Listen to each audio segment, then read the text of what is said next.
Welcome to History Clips. I'm Mr. Hummel. And I'm Mr. Beulah. And in History Clips, we take pop culture, movies, and memes to explain world historical events. And today what we're going to talk about is our students' favorite time of year, World War I.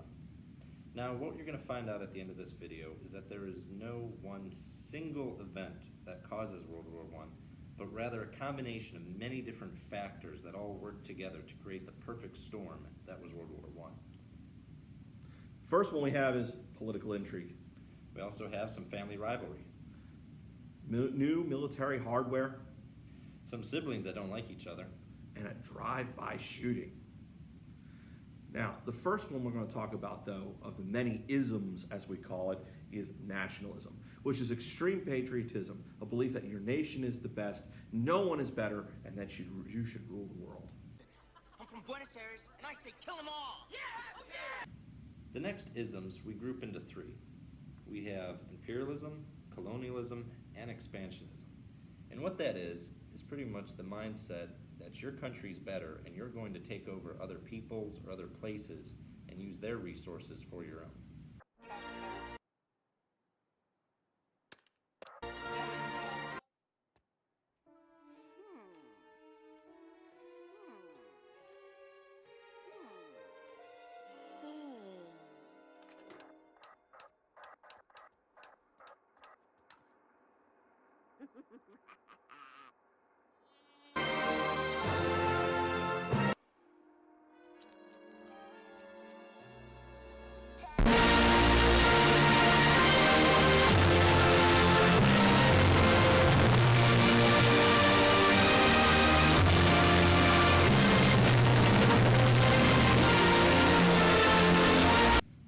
The last ism we're going to talk about is militarism. And that's the idea of increasing your military strength to make sure that no one attacks you and that you are safe.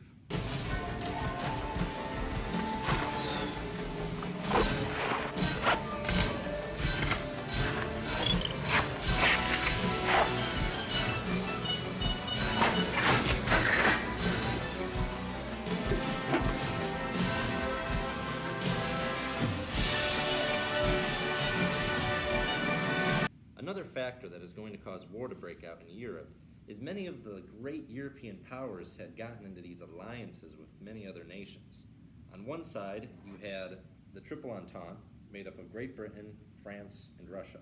And on the other side, you had the Triple Alliance, which was Germany, Italy, and Austria-Hungary. Now, these alliances caused a sense of invulnerability because they looked at each other as a I got your back situation. Who's got my back? I got your back. Who's got my back? I got your back. Who's got my back? I got your back. Who's got my back? I got your back. Who's got that swear? I got that swear. Who's got that swear? I got that. Now, what many people don't realize is at this time in Europe, the rulers of these great powers actually were related. The King of England, the Kaiser of Germany, and the Tsarina of Russia were all first cousins.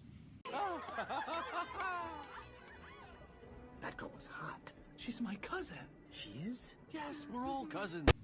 Also, in these family issues, Germany is trying to be more like Britain, increasing its manufacturing, its navy, and the size of its overseas empire. This becomes a major worry for France and Great Britain because they see this as a tipping the balance of power of Europe. And what's going to develop is some type of weird pseudo-sibling rivalry where Germany and Great Britain get into competitions. Germany has the better army on land, but Great Britain counters this with the stronger navy and control of the seas. It boils down into a whatever you can do, I can do better mentality. Anything you can do, I can do better. I can do anything better than you. No, you can't. Yes, I can. No, you can't. Yes, I can. Had enough? Let's go. Anything you can be, I can be greater. Ready, stop. Sooner or later, I'm greater than you. I'm not stopping. Yes, I I'm not am. stopping. I'm not stopping. No, you Now, in the summer of 1914, all of these factors that have been boiling under the surface for years, slowly building up in strength, are going to finally have a spark that's going to cause the whole thing to blow up.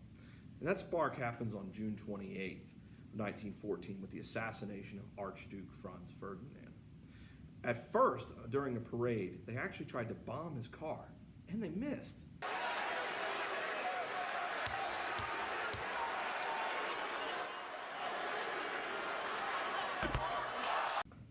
He's still the best. Nah, Jordan's better.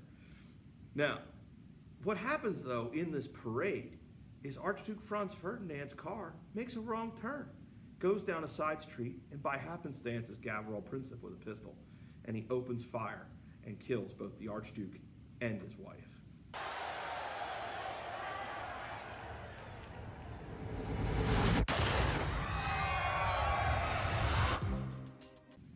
After the assassination, about a month later, Austria-Hungary sends a list of demands called the July Ultimatum to Serbia.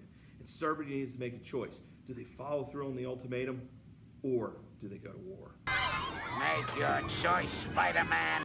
Now, Russia at this time, known as the Great Bear of Europe because of its size and strength, says we're going to be backing up Serbia. They have the same religion as us, they have the same history and the same ethnicity as we are. They're our brothers, and we're going to defend them. Germany tells Russia, stand down or else. France backs up Russia. And during this time, you have some countries also partially mobilizing their army in a dance of, I'm stronger than you are, don't mess with me. All right, here's the 411, folks. Say some gangster is dissing your fly girl. You just give him one of these. Ooh, hey, ah, ooh. Now, the United Kingdom at this time is going to try to stop war from happening, and they call for a peace delegation. Some countries agree to meet and try to talk it out, but others do not. And it starts on July 28th. Austria-Hungary declares war on Serbia because Serbia refuses to follow through on the July ultimatum. August 1st, Germany declares war on Russia for their mobilizing of arms. France and Belgium then mobilize in response. And on August 3rd, Germany declares war on both France and Belgium. On August 4th, Great Britain now has to get drawn into this war because they promised we'll defend Belgium if Germany invades. And what's this causing is this huge domino effect where now not only are the European nations fighting, but also their overseas empires and these colonies that they had owned now also have to go to war too to support their colonial mother country.